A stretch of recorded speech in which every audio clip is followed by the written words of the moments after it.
madaxweynaha jubalnd axmed maxamed islaam axmed madoobe ayaa kulan soo dhaweyn iyo isbarasho ah waxa uu aqalka martida ee magaalada Kismaayo ugu sameeyay agaasimayaasha cusub ee Jubalnd oo gaaraya ilaa 21 agaasime waxaana kulanka madaxweynaha ee agaasimayaasha goobjoog ka ah dhammaan xubnaha golaha wasiirada ee maamulka Jubalnd ee ayagu ku sugan magaalada Kismaayo madaxweynaha Jubalnd axmed maxamed islaam axmed madoobe ayaa agaasimayaasha kula dardaarmay in ay si kalsooni iyo mas'uuliyad ku jirto ay u gutaan waajibaadka loo idmaday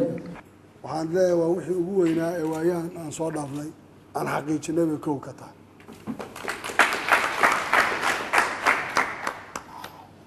wasiiradu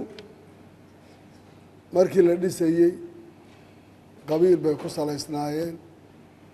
reer hebelyaga laga keenay rayda ayaa ka jooga qole hebla xagee ka timid laakiin waxaan rabaa inaan idiin sheego idinku waad ka bedelantihiin waxaad kaga bedelantihiin si furan baa imtixaan loo qaaday shuruudaha la qoray aqoontu ay ku jirto waayo aragnimadu ay ku jirto 517 qof oo soo gudbisatay baad maanta 21 naas ka joogtaan waa guul taariikhi ah idinkana sharaf idina anagana sharaf lama oranayo maanta waxaan u malaynayaa faylashii qoladii imtixaanka idinka qaadaysay markii aan ii soo gudbiyeen waxay ka hadlayeen waxay ahayd khaanadaha dadku ay ku soo hareerayeen siday soo ahaayeen markii hore 512 waxay inta badan ku hadhay dukumentiga soo gudbisanayeen waxa loo yaqaan CV-ga waxyaalaha dhac waxaa ka mid ah dugsi sare iyo jaamacad qof hal sano ka wada baxay waxaa ka mid ah qof da'da ugu qoranayo marka la isu geeyo ayna iskeenayninba waxaa ka mid ah waxaan Cabdulla Shideeyo oo garanaysaan oo shahaadooyinka la xidhiidhay markay noqotay 120 soo gudbay waxay commissionku dalbadeen bal in si loo fiiriyo ilaa 250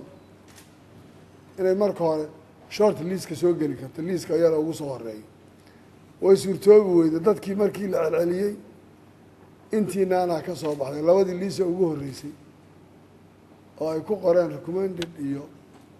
suitable dadka laga soo xulay labadii waliba kulligiin inta badan waxaa la haydeen dadka ay soo recommend gareeyeen ay yiraahdeen dadkaas aan noqon kara DGO